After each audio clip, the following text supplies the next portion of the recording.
ನಮಸ್ಕಾರ. ನಮ್ಮ ಕರ್ನಾಟಕದ ಎಲ್ಲ TPJP ಪದಾಧಿಕಾರಿಗಳಿಗೆ ಹಾಗೂ ಎಲ್ಲ ಗ್ರಾಹಕರಿಗೆ ಮತ್ತು ಏಜೆಂಟ್ರಿಗೆ ಎಲ್ಲರಿಗೂ ನನ್ನ ನಮಸ್ಕಾರಗಳು. ಬಂಧುಗಳೇ, ಇವತ್ತಿನ ದಿವಸ, ಇವತ್ತು ಶನಿವಾರ ದಿನಾಂಕ 20 ಸೆಪ್ಟೆಂಬರ್. ಇವತ್ತಿನ ದಿವಸ ನಿಮಗೆ ವಿಡಿಯೋ ಮಾಡ್ತಾಯಿದ್ದೀನಿ. ನಾನು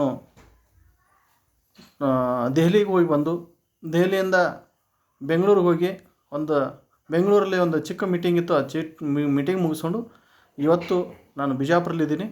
ಬಂಧುಗಳೇ, ತಾವೆಲ್ಲ ನೋಡಿದಿರಿ, ತಮಗೆ ಸುಪ್ರೀಂ ಕೋರ್ಟ್ ಆದೇಶ ಆಗಲಿ ಹಾಕಿದ್ದೀನಿ, ಮುಖ್ಯಮಂತ್ರಿಗಳು ಆದೇಶ ಆಗಲಿ ಹಾಕಿದ್ದೀನಿ. ಇನ್ನು ಅದಕ್ಕೆ ಕಾರ್ಯ ಮಾಡಬೇಕಾಗಿದೆ, ಇನ್ನು ಸ್ಟಾರ್ಟ್ ಮಾಡಬೇಕಾಗಿದೆ. ಎಲ್ಲ ರೀತಿಯಿಂದ ನಮ್ಗೆ ಅನುಕೂಲ ಆಗಿದೆ. ಒಂದೇ ಒಂದು ವಿಚಾರ ಏನಪ್ಪ ಅಂತಂದರೆ, ನಾನು ಹಿಂದಿನ ಒಂದು ಘಟನೆ ಸ್ವಲ್ಪ ನಿಮಗೆ ಕೊಡ್ತೀನಿ. PSL ಒಂದು ವಿಚಾರ, PSL ಕಂಪ್ನಿದು, PSL ಇಂಡಿಯಾ ಲಿಮಿಟೆಡ್ ಒಂದು ಕಂಪ್ನಿದ ವಿಚಾರ ಏನಾಗಿತ್ತು ಅಂದರೆ, ನಾವು ಕೂಡ ಅಲ್ಲಿ ಹಣ ತೊಡಗಿಸಿದ್ದೀವಿ, ಏಜೆಂಟ್ರು ಇದ್ದೀವಿ, ಗ್ರಾಹಕರು ಇದ್ದಾರೆ ನಮ್ಮ ಜೊತೆ. ಸೊ ಅವ್ರ ವಿಚಾರದಲ್ಲಿ ಸ್ವಲ್ಪ ನಾನು ಮಾತಾಡಬೇಕಾಗಿತ್ತು.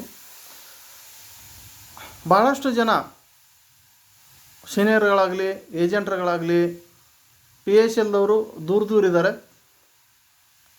ಕಾರಣ SEBI ಕಡೆಯಿಂದ ಹಣ ಬರ್ತದೆ ಅಂಥೇಳಿ. ಬರ್ಬೋದು, ನಾನು ಇಲ್ಲ ಅಂತ ಅನ್ನಲ್ಲ. SEBIನೂ ಕೊಡ್ಬೋದು ಅಥವಾ ಬಡ್ ಸೆಕ್ಟರ್ಲಿನೂ ಕೊಡ್ಬೋದು, ಅದು ನಿಮ್ಮ ಕೈಯಲ್ಲಿದೆ. SEBI ಮತ್ತು ಲೋಧಾ ಸಮಿತಿ ಕೊಡ್ತಾ ಇದ್ದು ಸುಮಾರು 8 ವರ್ಷ ಮೇಲ್ಪಟ್ಟಾಯಿತು, ಇನ್ನೂ ಕೊಡ್ತಾನೆ ಇದೆ. ಇನ್ನು ಎಷ್ಟು ವರ್ಷ ಕೊಡ್ತದೋ ಗೊತ್ತಿಲ್ಲ, ಆಸ್ತಿನೂ ಮಾರಾಟ ಮಾಡ್ತಾನೆ ಇದೆ. ಇಲ್ಲಿ ಏನದಪ್ಪ ಅಂತಂದರೆ, ಫೆಬ್ರವರಿ 2016 ಸುಪ್ರೀಂ ಕೋರ್ಟ್ ಆರ್ಡರ್ ಮಾಡಿತ್ತು, SEBI ಮತ್ತು ಲೋಧಾ ಸಮಿತಿ ಕೂಡಿ ದುಡ್ಡು ಕೊಡ್ತದೆ ಅಂತೇಳಿ. ಆವಾಗಿನ ಟೈಮ್ದಲ್ಲಿ ನಮ್ಮ ಏಜೆಂಟ್ರಾಗಲಿ ನಮ್ಮ ಸೀನಿಯರ್ಗಳಾಗಲಿ ಯಾರೂ ಅದಕ್ಕೆ ಪ್ರಯತ್ನ ಮಾಡಲಿಲ್ಲ.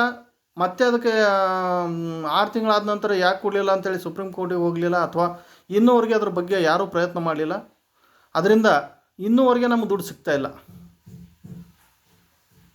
ಅಂದರೆ ಪ್ರಯತ್ನ ಮಾಡಲಿಲ್ಲ ಅಂತಂದ್ರೆ ನಾನು ಸೀನಿಯರ್ಗಳ ಮೇಲೆ ದ್ವೇಷಿಸ್ತಾ ಇಲ್ಲ. ಕಾರಣ ಇಷ್ಟೇ, ಒಬ್ಬರ ಮೇಲೆ ಒಬ್ಬರು ಹಾಕಿ ಸುಮ್ಮನಿದ್ರು. ಬಂಧುಗಳೇ, TPJP ಸಂಘಟನೆ ಮುಖಾಂತರ ಸುಪ್ರೀಂ ಕೋರ್ಟಲ್ಲಿ ಬಡ್ಸೆಟ್ ಕಾನೂನು ಪಾಲನೆ ಆಗ್ತಿಲ್ಲ ಅಂತೇಳಿ ನಾವು ದಾಖಲು ಮಾಡಿದ್ವಿ. ಅಲ್ಲಿ ಕಂಪ್ನಿ ಹೆಸರು ಯಾವುದೂ ಮೆನ್ಷನ್ ಮಾಡಿಲ್ಲ. ದಯವಿಟ್ಟು ಪೂರ್ತಿಯಾಗಿ ಕೇಳಿ, ನಾವು ಯಾವುದೇ ಕಂಪ್ನಿ ಹೆಸರಲ್ಲಿ ಮೆನ್ಷನ್ ಮಾಡಿಲ್ಲ. PSL ಆಗಿರಲಿ ಇನ್ನಿತರಕ್ಕೆ ಯಾವುದೇ ಕಂಪ್ನಿಯಲ್ಲಿ ಮೆನ್ಷನ್ ಮಾಡಿಲ್ಲ. ನಾವು ಓನ್ಲಿ ಬಡ್ಸೆಟ್ ಕಾನೂನು ಪಾಲನೆ ಆಗ್ತಿಲ್ಲ, ಯಾವುದೇ ರಾಜ್ಯದಲ್ಲಿ ಪಾಲನೆ ಆದರೆ ನಮಗೆ ನ್ಯಾಯ ಸಿಗ್ತಂತ ಅನ್ನೋ ಉದ್ದೇಶದಿಂದ ನಾವು ಅಲ್ಲಿ ದಾಖಲೆ ಮಾಡಿದ್ದೀವಿ. ಅದಕ್ಕೆ ಸುಪ್ರೀಂ ಕೋರ್ಟು ಆಯಾ ರಾಜ್ಯದ ಚೀಫ್ ಸೆಕ್ರೆಟರಿಗಳಿಗೆ ಆದೇಶ ಮಾಡಿದೆ.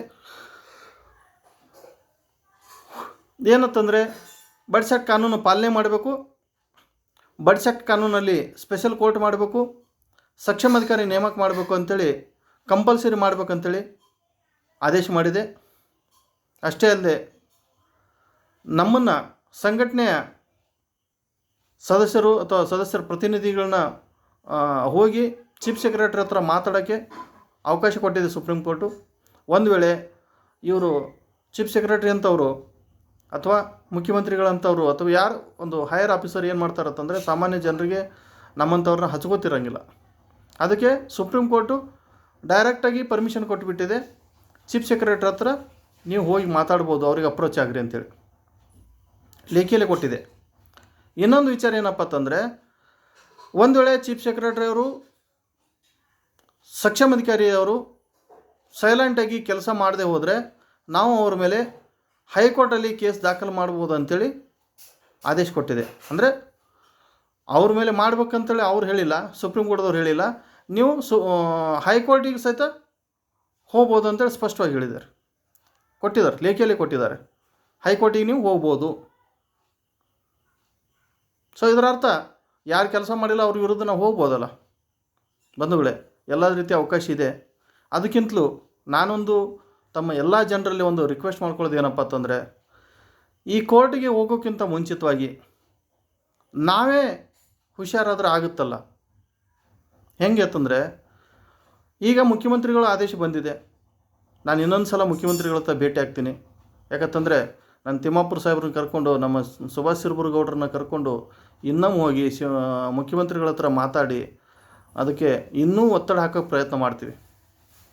ಅಷ್ಟೇ ಅಲ್ಲದೆ ಚೀಫ್ ಸೆಕ್ರೆಟರಿ ಹತ್ರ ನಾವು ಡೈರೆಕ್ಟಾಗಿ ಮಾತಾಡ್ತೀವಿ. ಹೋಗಿ ಅವ್ರ ಹತ್ರ ಡಿಸ್ಕಸ್ ಮಾಡಿ ಆದಷ್ಟು ಬೇಗ ಒಂದು ನಮಗೆ ನ್ಯಾಯ ಸಿಗುವಾಗಿ ಮಾತಾಡ್ತೀವಿ. ಅಷ್ಟೇ ಅಲ್ಲದೆ ಇಲ್ಲಿ ನಾನು ಮಾಡ್ತಾ ಇರೋ ವಿಚಾರ ಏನಪ್ಪ ಅಂತಂದರೆ, ಇವತ್ತಿನವರೆಗೂ ನಾವೇನು ಪ್ಲ್ಯಾನ್ ಹಾಕಿದ್ದೀವಿ ಅದರಲ್ಲಿ ಫೇಲ್ ಆಗಿಲ್ಲ ಬಂಧುಗಳೇ. ತಮಗೆಲ್ಲ ಗೊತ್ತಿದೆ, ನಮ್ಮ ಎಲ್ಲ ತಾಲೂಕು ಅಧ್ಯಕ್ಷರಿಗೆ, ಜಿಲ್ಲಾಧ್ಯಕ್ಷರೆಲ್ಲರಿಗೂ ಗೊತ್ತಿದೆ. ಇವತ್ತಿನವರೆಗೂ ಯಾವುದೇ ಕೆಲಸ ಮಾಡ್ಕೋತ ಬಂದರೂ ನಾವು ವಿನ್ ಹಾಕೋತ ಬಂದಿದ್ದೀವಿ, ಫೇಲ್ ಆಗಿಲ್ಲ. ಇನ್ನಾದ್ರೂ ನಾವು ವಿನ್ ಆಗ್ತೀವಿ, ಫೇಲ್ ಆಗಲ್ಲ ಅಂತ ಒಂದು ಆತ್ಮವಿಶ್ವಾಸ ನನಗಿದೆ. ಬಂಧುಗಳೇ, ನಾನೊಂದು ವಿಚಾರ ಮಾಡಿದ್ದೀನಿ. ಪ್ರತಿಯೊಂದು ಜಿಲ್ಲೆಯಲ್ಲಿ 1,000ಕ್ಕಿಂತಲೂ ಹೆಚ್ಚು ಜನ ಕೂಡಿಸಿ ಒಂದು ಮೀಟಿಂಗ್ ಮಾಡೋಣ. ಪದೇ ಪದೇ ಜನಕ್ಕೆ ಮೀಟಿಂಗ್ ಮಾಡೋದು, ಕರೆಯೋದು, ಅವ್ರು ಬರೋದು ಕಷ್ಟ ಆಗುತ್ತೆ ಅಂತ ನೀವು ಅಂದ್ಕೊಂಡಿದ್ದೀರಿ. ಬಟ್ ನಮ್ಮ ಕೆಲಸ ಆಗ್ಬೇಕಂದ್ರೆ ಕಷ್ಟ ಆದರೂ ಚಿಂತೆ ಎಲ್ಲ ಮಾಡಬೇಕಾಗಿದೆ. ಪ್ರತಿಯೊಂದು ಜಿಲ್ಲೆಯಲ್ಲಿ 1,000 ಜನ ಕೂಡಿಸಿ ನಾವು ಮೀಟಿಂಗ್ ಮಾಡೋಣ. ಜನರಿಗೆ ಒಂದು ಕರೆಕ್ಟಾದ ವಿಷಯ ತಿಳಿಸೋಣ. ಯಾಕೆಂತಂದರೆ, ಒಂದು ವೇಳೆ ಹೆಂಗೆ PSLದು ಇಲ್ಲಿವರೆಗೂ ಜಕ್ಕೊತ್ತು ಬಂತಲ್ಲ, ಹಂಗೆ ಜಕ್ಕೊತ್ತು ಹೋಗೋದು ಬೇಡ. ಒಂದು ವೇಳೆ ಸರ್ಕಾರ ಕೆಲಸ ಮಾಡದೇ ಹೋಯ್ತು, ಅಧಿಕಾರಿಗಳು ಕೆಲಸ ಮಾಡದೆ ಹೋದರು ಅಂತಂದರೆ, ಅಂಥ ಟೈಮಲ್ಲಿ ನಾವು ಎದ್ದೇಳಬೇಕಾಗುತ್ತೆ, ಯಾವುದೇ ಒಂದು ನಿರ್ಣಯಕ್ಕೆ ಬರಬೇಕಾಗುತ್ತೆ ಬಂಧುಗಳೇ. ಯಾಕೆ ಈ ವಿಷಯ ಹೇಳ್ತಾ ಇದ್ದೀನಿ ಅಂತಂದರೆ, ಬರೀ ಒಂದು PSL ಉದಾಹರಣೆ ಅಲ್ಲ, ನಮ್ಮ ಸಂಘಟನೆ ಉದಾಹರಣೆ ಕೂಡ ಹೇಳ್ತಾ ಇದ್ದೀನಿ ನಿಮಗೆ. ಹಿಂದೆ ನಾವು 2023ರಲ್ಲಿ ಪ್ರತಿಯೊಂದು ಜಿಲ್ಲೆ ಸುತ್ತಾಡಿ ಎಲ್ಲ ಕಡೆ ಕೌಂಟ್ರ್ ಓಪನ್ ಮಾಡಿಸಿದೆ. ಕೌಂಟ್ರ್ ಎಲ್ಲ ಕಡೆ ಓಪನ್ ಆಯಿತು, ದಾಖಲೆಗಳು ತೊಗೊಂಡ್ರು. ಇಮಿಡಿಯೇಟಾಗಿ ಯಾವನೋ ಒಬ್ಬ ಫೇಕ್ ಅರ್ಜಿ ಕೊಟ್ಟ ಅಂತ ಹೇಳ್ಕೊಂಡು ಕೌಂಟ್ರುಗಳನ್ನ ಬಂದ್ ಮಾಡಿಸಿದ್ರು. ಕೌಂಟ್ರುಗಳು ಬಂದ್ ಮಾಡಿಸಿದ್ದಕ್ಕೆ ಪೆಟ್ಟು ಬಿದ್ದಿದ್ದು ಎಲ್ಲೆಲ್ಲಿ ಗೊತ್ತಾ? ಬೀದರ್ ಪೆಟ್ಟು ಬಿತ್ತು, ತುಮಕೂರು ಪೆಟ್ಟು ಬಿತ್ತು, ಕೆಲವೊಂದು ಡಿಸ್ಟಿಕಲ್ಲಿ ಪೆಟ್ಟು ಬಿತ್ತು. ನಮ್ಮ ಬಾಗಲಕೋಟೆ, ಬಿಜಾಪುರ ಆಲ್ಮೋಸ್ಟ್ ಆಲ್ ತಮ್ಮ ದಾಖಲೆಗಳನ್ನು ಜಮಾ ಮಾಡಿದರು. ಆದರೆ ಕೆಲವೊಂದು ಜಿಲ್ಲೆಗೆ ಪೆಟ್ಟು ಬಿತ್ತು. ಈ ಥರ ಫೇಕ್ ಅರ್ಜಿಗೆ ಸಹಿತ ಸರ್ಕಾರ ವಿಚಾರಣೆ ಮಾಡ್ಕೊತ ಕೂತು 1 ವರ್ಷ ಟೈಮ್ ಹಾಕ್ತು.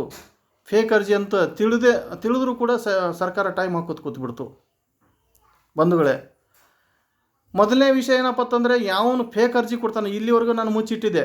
ಯಾವ ಫೇಕ್ ಅರ್ಜಿ ಕೊಟ್ಟವನು ಅಥವಾ ನಮಗೆ ಕಂಪ್ಲೇಂಟ್ ಕೊಟ್ಟವ್ರದ್ದು ಸುಮಾರು 3-4 ಸಲ ನನ್ನ ಮೇಲೆ ಕಂಪ್ಲೇಂಟ್ ಆಗಿದೆ. ಫೇಕ್ ಅರ್ಜಿ ಕೊಟ್ಟಿದ್ದಾರೆ, ಎನ್ಕ್ವೈರಿ ಆಗಿದೆ, ಎಲ್ಲ ಆದರೂ ಸತ್ಯಕ್ಕೆ ನಾನು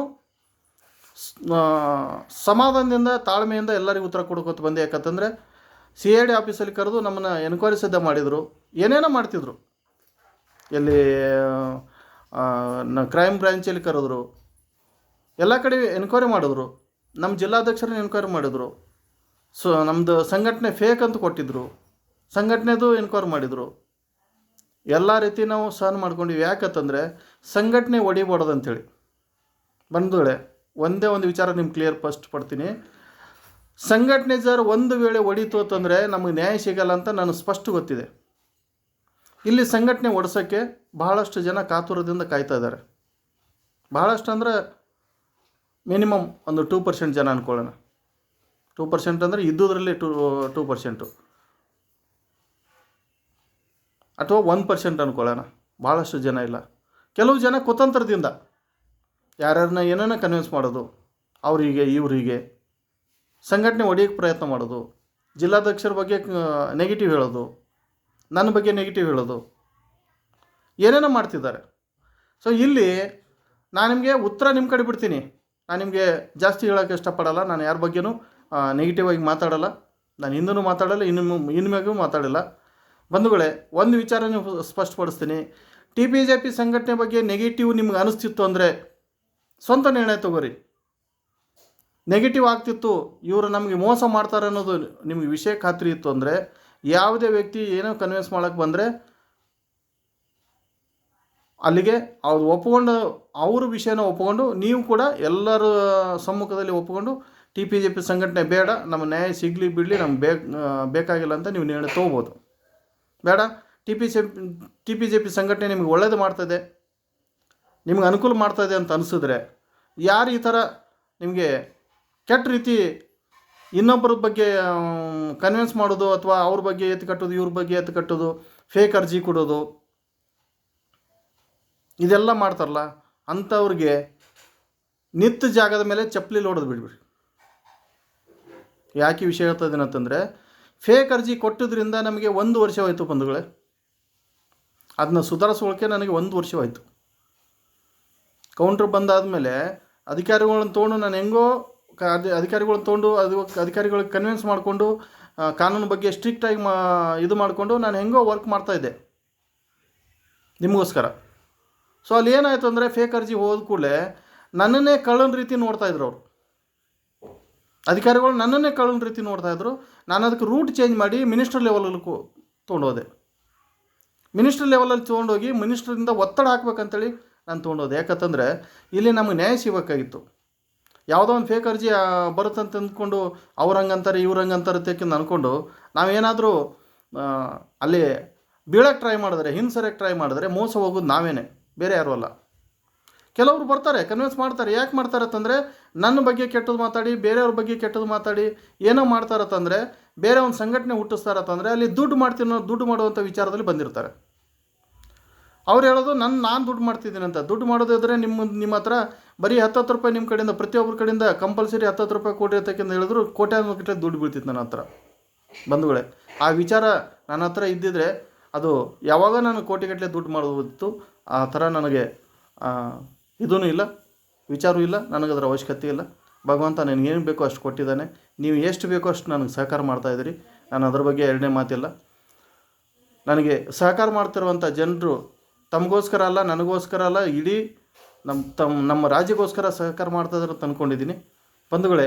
ಇಲ್ಲಿ ಈ ವಿಚಾರಗಳು ಯಾಕೆ ಇಡ್ತದೆ ಅಂತಂದರೆ, ಮುಂದೆ ಬರುವಂಥ ದಿನದಲ್ಲಿ ಫೇಕ್ ಅರ್ಜಿನೂ ಕೊಡ್ಬೋದು, ಆಪಾದನೆ ಕೊಡ್ಬೋದು, ಅಥವಾ ಸಂಘಟನೆ ಮುಳುಗಿಸಕ್ಕೆ ನೋಡ್ಬೋದು. ಯಾಕಂತಂದರೆ ಬಡ್ಸಕ್ಕೆ ಕಾನೂನಲ್ಲಿ 180 ದಿವಸದಲ್ಲಿ ದುಡ್ಡು ಕೊಡಬೇಕಂತ ಏನು ಒಂದು ನೇಮ್ ಇದೆಯಲ್ಲ, ಇದರಲ್ಲಿ ಆಗಲ್ಲ ಅಂಥೇಳಿ, ಕಷ್ಟ ಆಗ್ತದೆ ಅಂತೇಳಿ ಕೆಲವೊಬ್ರು ಇಲ್ಲಿ ಪಿತೂರಿನೂ ಮಾಡ್ಬೋದು. ಎಂಥವ್ರನ್ನ ಹಿಡ್ಕೊಂಡು ಪಿತೂರಿ ಮಾಡ್ತಾರತ್ತಂದರೆ, ನಮ್ಮಂಥವ್ರನ್ನ ನಮ್ಮೊಳಗೆ ಇರುವಂಥ ಜನರನ್ನ ಹಿಡ್ಕೊಂಡು ಪಿತೂರಿ ಮಾಡ್ತಿರ್ತಾರೆ. ಬಂಧುಗಳೇ, ತಾವೆಲ್ಲರೂ ಇದಕ್ಕೆ ಒಕ್ಕಟ್ಟಾಗಿರಬೇಕು. ಪ್ರತಿಯೊಂದು ಜಿಲ್ಲೆಯಲ್ಲಿ ನೀವು ಸಾವಿರಾರು ಸಂಖ್ಯೆಯಲ್ಲಿ ಏಜೆಂಟ್ರು ಕೂಡಬೇಕು, ಒಂದು ಮೀಟಿಂಗ್ ಮಾಡಬೇಕು. ಅಲ್ಲಿ ಮೀಟಿಂಗ್ ಮಾಡಿದ ಸಮಯದಲ್ಲಿ ನೀವು ಒಗ್ಗಟ್ಟಾಗಿರಬೇಕು. ಯಾಕಂದರೆ ಮುಂದೆ ಒಂದು ಎಂಥ ಪರಿಸ್ಥಿತಿ ಬಂದರೂ ಕೂಡ ನಾವೆಲ್ಲರೂ ಒಗ್ಗಟ್ಟಾಗಿರ್ಬೇಕಂತೇಳಿ ನನ್ನ ಒಂದು ವಿಚಾರ ಇದೆ ಬಂಧುಗಳೇ. ಒಂದು ತಮ್ಮ ಗಮನದಲ್ಲಿ, ನಾನು ವಿಡಿಯೋ ಮಾಡಿ ಅಪ್ಲೋಡ್ ಮಾಡ್ತಾ ಇರೋದು ಯೂಟ್ಯೂಬಲ್ಲಿ. ಇದು ಸಂಬಂಧಪಟ್ಟ ಅಧಿಕಾರಿಗಳು ಈಗಾಗಲೇ ಕಂಪಲ್ಸರಿ ನೋಡ್ತಾರಂತ ನನಗೆ ಗೊತ್ತಿದೆ. ಅವ್ರ ಬಾಯಲ್ಲೇ ನಾನು ಕೇಳಿದ್ದೀನಿ. ನಮ್ಮ ವಂಚನೆ ಸಂತ್ರಸ್ತ ಠೇವಣಿದಾರರ ಕುಟುಂಬದ ಒಂದು ವಿಡಿಯೋ ಇದೆಯಲ್ಲ, ಅದು ಕಂಪಲ್ಸರಿ ನನ್ನ ವಿಡಿಯೋ. ಕೆಲವೊಂದು ಅಧಿಕಾರಿಗಳು ನಮ್ಮ ನೋಡ್ತಾ ಇದ್ದಾರೆ, ಫಾಲೋ ಮಾಡ್ತಾ ಇದ್ದಾರೆ. ಯಾಕೆ ಅಂತಂದರೆ ಅವರಿಗೆ ನಮ್ಮ ವಿಚಾರಗಳು ತಪ್ಪು ಸರಿ ಅಂತೇಳಿ ತಿಳ್ಕೊತಾನೆ ಇದ್ದಾರೆ. ಅಷ್ಟೇ ಅಲ್ಲದೆ ನಾಳೆ ನಮ್ಮನ್ನು ಯಾವ ರೀತಿ ತುಳಿಬೋದು ಅಂತೇಳಿ ಕೂಡ ವಿಚಾರ ಮಾಡ್ತಾ ಇದ್ದಾರೆ. ಇದಕ್ಕೆಲ್ಲ ತಾವು ಗಟ್ಟಿ ಆಗ್ಬೇಕಂತಂದರೆ ತಾವೆಲ್ಲರೂ ಸಾವಿರಾರು ಸಂಖ್ಯೆಯಲ್ಲಿ ಒಂದು ಕಡೆ ಕೂಡಿಕೊಂಡು ಮೀಟಿಂಗ್ ಮಾಡಬೇಕು ಜಿಲ್ಲೆಯಲ್ಲಿ. ಅಲ್ಲಿ ನನಗೆ ಕರೀರಿ, ಅಥವಾ ನೀವೇ ಮೀಟಿಂಗ್ ಮಾಡಿರಿ, ಅದು ನಿಮಗೆ ಬಿಟ್ಟಿದ್ದು. ನೀವೆಲ್ಲರೂ ಒಕ್ಕಟ್ಟಿರೋದು ಭಾಳ ಮಹತ್ವದ್ದಿದೆ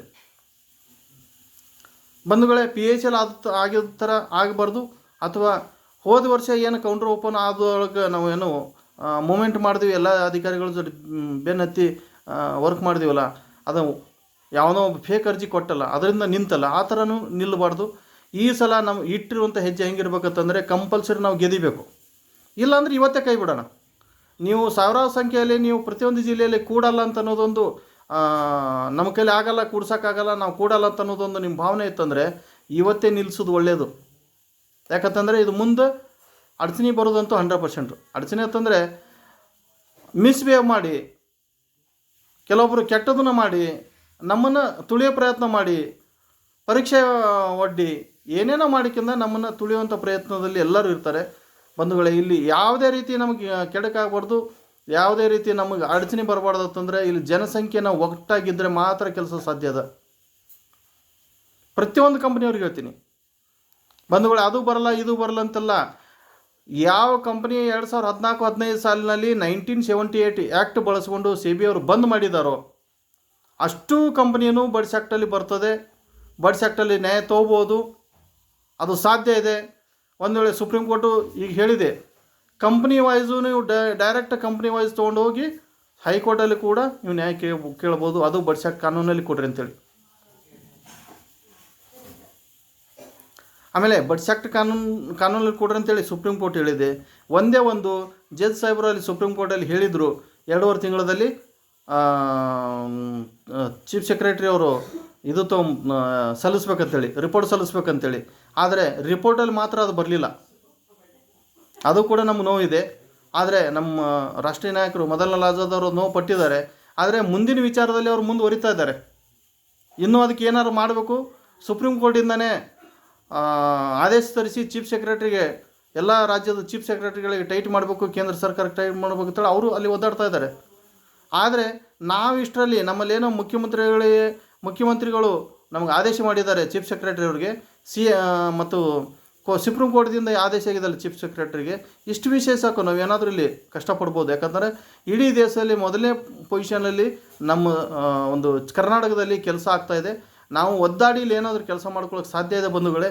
ಇಲ್ಲಿ ದಯವಿಟ್ಟು ನಾನು ಎಲ್ಲ ಏಜೆಂಟ್ರು ಮತ್ತು ಸೀನಿಯರ್ಗಳಿಗೆ ಕೈ ಮುಗಿದು ಕೇಳ್ಕೊತೀನಿ, ತಾವೆಲ್ಲರೂ ಒಕ್ಕಟ್ಟಾಗ್ರಿ. ಒಂದು ವೇಳೆ ಒಕ್ಕಟ್ಟಾಗೋದು ಬೇಡ ಅಂತಂದರೆ ಕಂಪಲ್ಸರಿ ಈ ಸಂಘಟನೆ ಬೇಡ, ಒಕ್ಕಟ್ಟಾಗೋದು ಬೇಡ, ಇದು ಸರಿ ಇಲ್ಲ ಅಂತಂದರೆ ನೀವೆಲ್ಲರೂ ಒಕ್ಕಟ್ಟಾಗಿ ಇದನ್ನು ಬೇಡ ಅಂತ ಹೇಳಕ್ಕೆ ತೀರ್ಮಾನ ಮಾಡಿರಿ, ಎರಡರೂ ಒಂದು ಮಾಡಿರಿ. ಯಾಕಂದರೆ ಆ ಕಡೆ ಇಷ್ಟು ಈ ಕಡೆ ಇಷ್ಟು ಜಗ್ಗಾಡೋದ್ರಿಂದ ಕೆಲಸ ಆಗಲ್ಲ. ಇಲ್ಲ ನಾನು ಬರೀ TPG ಸಂಘಟನೆಯಲ್ಲಿ ಬಂದು ನನಗೆ ಸಪೋರ್ಟ್ ಮಾಡಿರಿ ಅಂತ ಹೇಳಲ್ಲ. ನೀವು ಕೆಲವೊಬ್ರು ಏನೋ ಬೇರೆ ಬೇರೆ ಸಂಘಟನೆ ಮಾಡ್ಕೊಂಡು ಇಲ್ಲಿಂದ ಜನ ಹೊಡ್ಕೊಂಡು ಆ ಕಡೆ ಹೋಗೋದು, ಅಲ್ಲಿಂದ ಜನ ಹೊಡ್ಕೊಂಡು ಈ ಕಡೆ ಬರೋದು ಮಾಡ್ತಿರಲ್ಲ. ನಿಜವಾಗಲೂ ಸಂಘಟನೆ ಮಾಡುವಂಥ ನಿಮ್ಮದು ಧೈರ್ಯ ಇತ್ತಂದರೆ, ನಿಜವಾಗ್ಲೂ ಸಂಘಟನೆ ಮಾಡುವಂಥ ಒಂದು ಗುರಿ ಇತ್ತು ಅಂದರೆ, ಏನೂ ದುಡ್ಡು ಮಾಡದೆ ಸಂಘಟನೆ ಮಾಡಿ ಸಂಘಟನೆಗೋಸ್ಕರ ದುಡಿತೀನಿ, ಜನರಿಗೋಸ್ಕರ ದುಡಿತೀನಿ, ಈ ಜನರಿಗೆ ನ್ಯಾಯ ಕೊಡಿಸ್ತೀನಿ ಅನ್ನುವಂಥ ಒಂದು ಗುರಿ ಇತ್ತಂದರೆ ನಾನು ಒಂದು ಸಜೆಷನ್ ಕೊಡ್ತೀನಿ ನಿಮಗೆ ಬಂಧುಗಳೇ. ನೀವು 10 ಸಂಘಟನೆ ಮಾಡಿರಿ, ನನಗೆ ತೊಂದರೆ ಇಲ್ಲ. ಆದರೆ ಸಂಘಟನೆ ಮಾಡಿದರೆ ಒಂದು ಕಂಡೀಷನ್ ಆಗಿ ಜನರನ್ನು ತೊಗೊಂಡೋಗಿ ಒಂದು ನೇಮ್ ಪ್ರಕಾರ ಸರ್ಕಾರದ ಜೊತೆ ಫೈಟ್ ಮಾಡಿರಿ. ಅಷ್ಟೇ ಅಲ್ಲದೆ ಸರ್ಕಾರದ ವಿರುದ್ಧ ಅಂತಲ್ಲ, ನಾವು ನ್ಯಾಯ ಕೇಳ್ತಾ ಇದ್ದೇವೆ, ನಾವು ವಿರುದ್ಧ ಅಂತಲೂ ಅನ್ನೋಂಗಿಲ್ಲ. ಸರ್ಕಾರ ಜೊತೆ ಫೈಟ್ ಮಾಡಬೇಕಾದ್ರೆ ಸಾವಿರಾರು ಸಂಖ್ಯೆಯಲ್ಲಿ, ಲಕ್ಷಾಂತರ ಸಂಖ್ಯೆಯಲ್ಲಿ ಜನ ಪ್ರದರ್ಶನ ಮಾಡಿರಿ. ಆವಾಗ ಮಾತ್ರ ನಮಗೆ ನ್ಯಾಯ ಸಿಗುತ್ತದೆ, ಇಲ್ಲಾಂದ್ರೆ ಸಿಗಲ್ಲ. ಸುಮ್ಮನೆ ಎಲ್ಲೇ ಕೂತ್ಕೊಂಡು ನಾನು ಅಷ್ಟು ಮೆಂಬರ್ಶಿಪ್ ಮಾಡಿ, ಇಷ್ಟು ಮೆಂಬರ್ಶಿಪ್ ಮಾಡಿರಿ ಅಂತಕ್ಕೆ ಅನ್ನೋದು ಸಂಘಟನೆ ಮಾಡೋದು, ಅದೆಲ್ಲ ಸಂಘಟನೆ ಅಲ್ಲ. ಮೆಂಬರ್ಶಿಪ್ ಬೇಕು, ಇಲ್ಲ ಅನ್ನಂಗಿಲ್ಲ. ಸಂಘಟನೆ ಖರ್ಚಿಗೋಸ್ಕರ ಬೇಕಾಗ್ತದೆ, ಸಂಘಟನೆ ರೂಲ್ಸೇ ಅದು. ಆದರೆ ಬರೇ ದುಡ್ಡು ಮಾಡ್ಕೊಳ್ಳೋದು ಸಂಘಟನೆ ಅಲ್ಲ, ಕೆಲಸನೂ ಮಾಡಬೇಕಾಗುತ್ತೆ. ಆ ದುಡ್ಡು ತೊಗೊಂಡು ಏನು ಮಾಡ್ತೀರಾ? ದುಡ್ಡು ತೊಗೊಂಡು ಖರ್ಚು ಮಾಡಿ ಸಂಘಟನೆ ಒಳ್ಳೆಯದಾಗುವಂಥ ಮಾಡಬೇಕಾಗುತ್ತೆ ಬಂಧುಗಳೇ. ನಾನು ಅದಕ್ಕೆ ಹೇಳ್ತಾ ಇದ್ದೀನಿ, ಒಂದು ವೇಳೆ ಆ ತಾಕತ್ತಿತ್ತಂದರೆ ಸಂಘಟನೆಯಲ್ಲಿ ಮುಂದುವರಿಬೇಕು, ಜನರಿಗೆ ಒಳ್ಳೇದು ಮಾಡಬೇಕಂತ ನಿಲ್ಲಬೇಕು. ನಾನೇನು ಜನರಿಗೆ ಒಳ್ಳೆ ಮಾಡಿ ನಿಮಗೆ ಎಲೆಕ್ಷನ್ ನಿಂತು ಚುನಾವಣೆ ನಿಲ್ತೀನಿ, ಮತ್ತೆ ನನಗೆ ಮತ ಹಾಕ್ರಿ ಅಂತ ಬರುವಂಥ ಮನುಷ್ಯ ಅಲ್ಲ. ನನಗೆ ಆ ಚುನಾವಣೆದ ಅವಶ್ಯಕತೆಯೂ ಇಲ್ಲ. ಒಂದೇ ಒಂದು ನಮ್ಮ ಜನ ಮತ್ತು ನನ್ನ ಸ್ನೇಹಿತರು, ನನ್ನ ಬಂಧುಗಳು, ನಾನು ಎಲ್ಲೆಲ್ಲಿ ಮೀಟಿಂಗ್ ಮಾಡಿದ್ದಾನೆ ಆ ಎಲ್ಲ ಬಂಧುಗಳು ಬಹಳ ನನ್ನ ನಂಬಿದ್ದಾರೆ ಅಂತ ತಿಳ್ಕೊಂಡು ನಾನು ಇವತ್ತಿನವರೆಗೂ ಅವ್ರನ್ನ ಯಾವುದೇ ಕಾರಣದಿಂದ ಈ ಕಷ್ಟದಿಂದ ಪಾರು ಮಾಡಬೇಕು, ನಾನು ಪಾರಾಗಬೇಕಂತೇಳಿ ಉದ್ದೇಶದಿಂದ ಹೋರಾಟ ಮಾಡ್ತಾಯಿದ್ದೀನಿ ಹೊರತಾಗಿ ನಾನು ಯಾವ ದುರುದ್ದೇಶ ಇಟ್ಕೊಂಡಿಲ್ಲ. ನನಗೆ ಅದರ ಅವಶ್ಯಕತೆ ಇಲ್ಲ. ಏನಾದರೂ ದುರುದ್ದೇಶ ಇಟ್ಕೊಂಡಿದ್ದೀನಿ ಅಂತ ಅನ್ನೋದಾದರೆ ಅದು ಮತ್ತೆ ತಲೆಯಿಂದ ತೆಗೆದಾಕ್ಬಿಟ್ರೆ ನನಗೆ ಅದರ ಅವಶ್ಯಕತೆ ಇಲ್ಲ. ನಾನು ಯಾವುದೇ ಬಿಸ್ನೆಸ್ ಮಾಡೋಕ್ಕೆ ನಿಂತರು ಇವತ್ತಿಗೂ ನಾನು ಬಿಸ್ನೆಸ್ಸಲ್ಲಿ ಸಕ್ಸಸ್ ಆಗಿ ಮಾಡ್ತೀನಿ. ನಾನು ಇನ್ನು ಸರಿಯಲ್ಲ ಬಂಧುಗಳೇ. ಒಂದು ಸ್ಪಷ್ಟವಾಗಿ ತಿಳ್ಕೊಡ್ರಿ. ನೀವು ಪ್ರತಿಯೊಂದು ಜಿಲ್ಲೆಯಲ್ಲಿ ಸಾವಿರಾರು ಸಂಖ್ಯೆಯಲ್ಲಿ ಕೂಡಬೇಕು, ಯಾವುದೇ ನೆಗೆಟಿವ್ ವಿಚಾರ ಇಟ್ಕೋಬಾರ್ದು, ಎಲ್ಲರೂ ಒಗ್ಗಟ್ಟಾಗಿರಬೇಕು. ನಾಳೆ ಎಂಥ ಪರಿಸ್ಥಿತಿ ಬಂದರೂ ನಾವು ಎದುರಿಸಲಿಕ್ಕೆ ಸಿದ್ಧರಾಗಿರಬೇಕು. ಯಾಕಂತಂದರೆ ಸರ್ಕಾರ ನಮ್ಮ ಜೊತೆ ಯಾವ ರೀತಿ ಗೇಮ್ ಆಡ್ತಂತ ಹೇಳಕ್ಕೆ ಬರೋಂಗಿಲ್ಲ. ಇದೇ BJP ಸರ್ಕಾರ ಇರಲಿ, ಕಾಂಗ್ರೆಸ್ ಸರ್ಕಾರ ಇರಲಿ, ನಮ್ಗೆ ಸಂಬಂಧ ಇಲ್ಲ. ನಮ್ಮ ಜೊತೆ ಯಾವ ರೀತಿ ಗೇಮ್ ಆಡ್ತಂತ ಹೇಳಕ್ಕೆ ಬರೋಂಗಿಲ್ಲ. ಯಾಕಂತಂದರೆ ಇಲ್ಲಿ ಅವ್ರಿಗೆ ನೋವಾಗ್ತಿತ್ತು, ಕಷ್ಟ ಆಗ್ತಿತ್ತು ಅಂದ್ರೆ ಅವ್ರು ಗೇಮ್ ಆಡೋಕ್ಕೆ ರೆಡಿ ಆಗ್ತಾರೆ. ಅದಕ್ಕಿಂತ ಮುಖ್ಯವಾಗಿ ನಾವು ಎಲ್ಲರೂ ಒಕ್ಕಟ್ಟಾಗಿದ್ದರೆ ನಾವು ಗುರಿನ ಸಾಧಿಸಲಿಕ್ಕೆ ತಯಾರಾಗ್ತೇವೆ ಅಂತೇಳಿ ಹೇಳ್ತಾ, ತಾವೆಲ್ಲರೂ ಒಕ್ಕಟ್ಟಾಗಿ ನನಗೆ ಬೆಂಬಲಿಸ್ತೀರಿ ಅಂತೇಳಿ ಹೇಳ್ತಾ ನನ್ನ 4 ಮಾತನ್ನ ಮುಗಿಸ್ತಾ ಇದ್ದೀನಿ ಬಂಧುಗಳೇ. ತೆಗಿಪಿಡಿ ಜಮಾಕರ್ತ ಪರಿವಾರ ಸಂಘಟನೆಯ ರಾಜ್ಯಾಧ್ಯಕ್ಷ ಅಪ್ಪಾಸಾಹೇಬ್ ಬುಗ್ಡೆ. ನಮಸ್ಕಾರ.